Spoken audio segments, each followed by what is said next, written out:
Qu'est-ce qui s'est toujours passé? On aimerait volontiers entendre un prophète, oui, un prophète.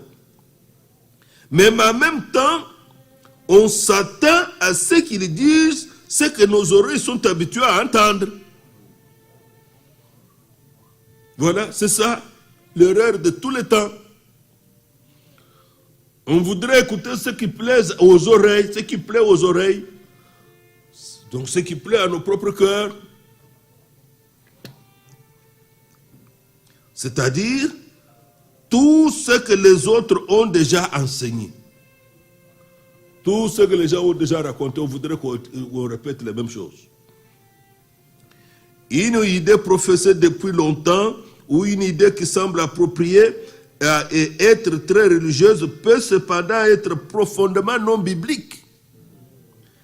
Quelque chose qu'on a toujours enseigné, qu'on a toujours dit, qui est même devenu populaire, que tout le monde... Mais si on va réellement dans la parole de Dieu, c'est anti-biblique, ce n'est pas Dieu qui a dit ça. C'est comme par exemple, dans la Bible, il y a eu beaucoup de cas de difficultés dans les mariages. Mais selon la Bible, un homme n'est jamais divorcé. C'est la femme qui divorce, n'est pas l'homme. Vous ne trouverez pas ça pour un homme. C'est pourquoi dans 1 Corinthiens 7, regardez cette instruction, cela casse toute possibilité d'aller dans le mariage avec l'idée d'avoir un jour la possibilité de quitter. On ne peut pas aller dans le mariage avec déjà les pensées de divorce. S'il ne me donne pas ça, si je n'obtiens pas ceci, si je ne deviens pas ceci, cela, moi je vais partir. Non.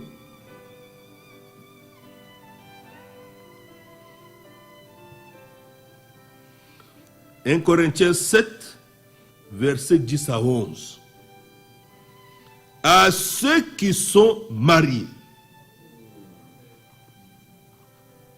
j'ordonne, non pas moi, mais le Seigneur. » Donc ce que vous entendez par la bouche de Paul, c'est ainsi dit le Seigneur.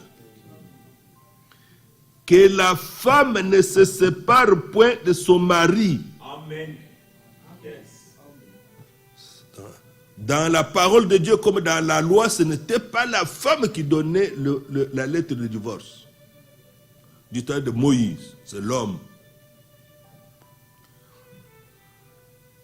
Mais aujourd'hui, l'idée populaire qu'on donne, même par ceux qu'on appelle ceux qui sont des conseillers matrimoniaux, patati patata, beaucoup d'histoires, ne connaissent pas la volonté de Dieu. Ne connaissent pas la volonté de Dieu.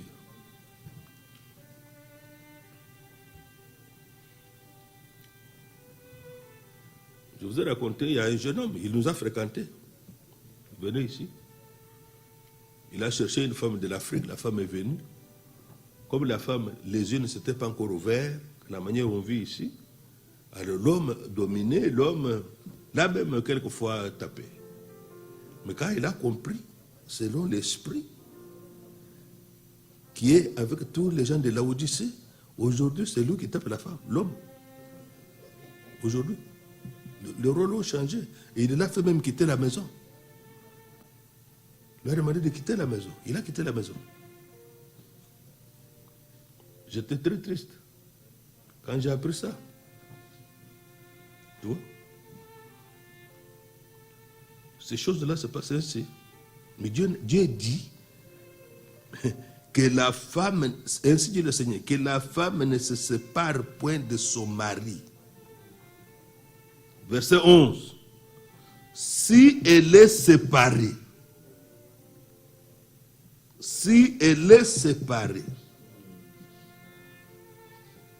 qu'elle demeure sans se marier, ou qu'elle se réconcilie avec son mari. Amen.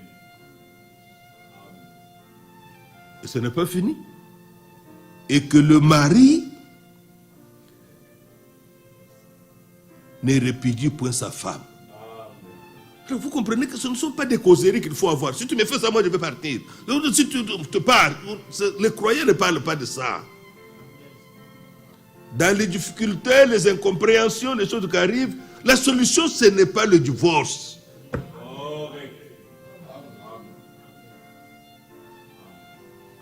Ce n'est pas ça la solution. Que le mari ne répudie pas sa femme et que la femme ne se sépare pas de son mari. Et nous tous, en tant que croyants, nous disons Amen. Amen. Si les choses ne m'ont pas marché quelque part sur un point, ce n'est pas la solution, le divorce. C'est ce que Dieu veut dire ici.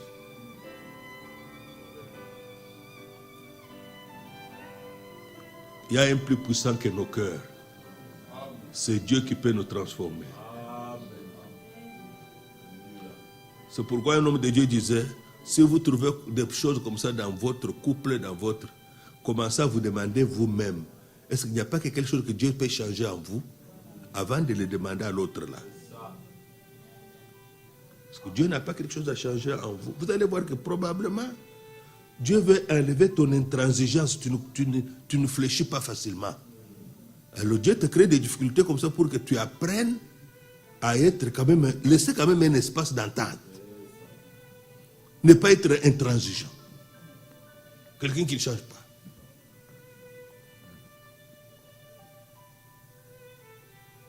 C'est ça.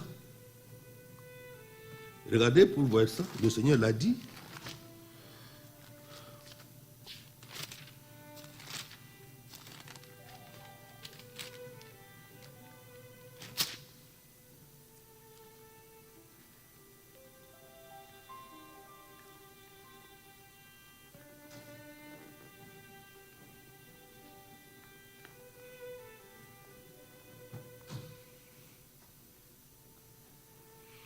Le Seigneur a dit,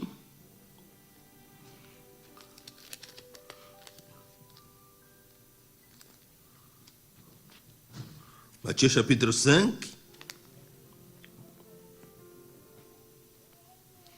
Matthieu chapitre 5, verset 32.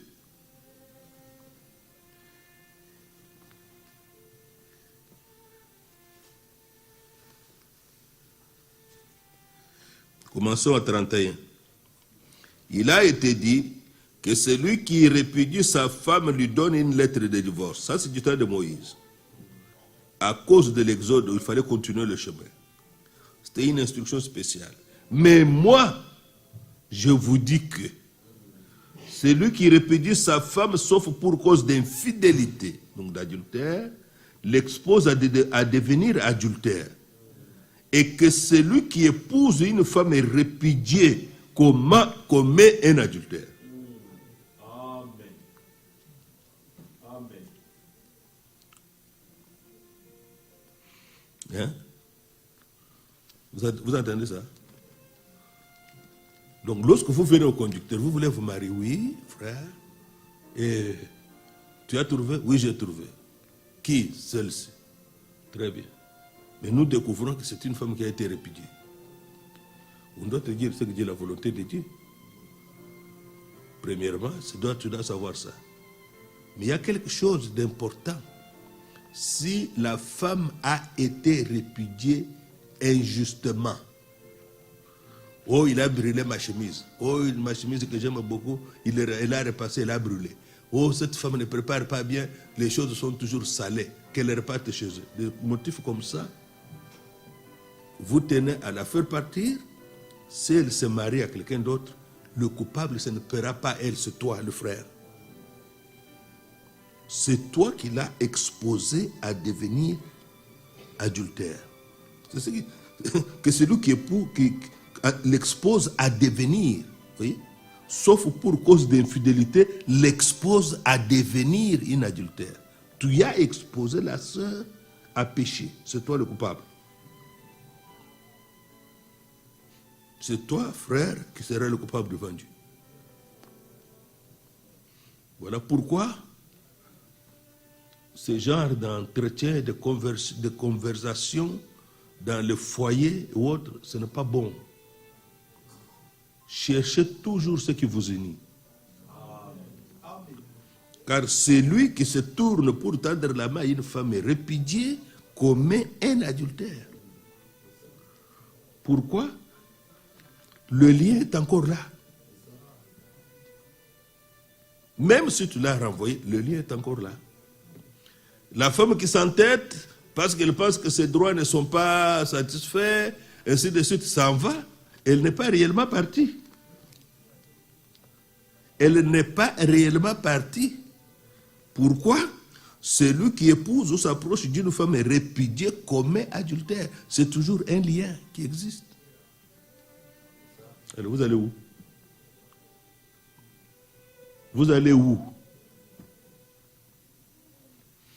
J'ai donné l'exemple tout à l'heure, un témoignage qui est arrivé avec le frère Moïse. Il a été amené comme témoin et il a donné une leçon biblique au magistrat.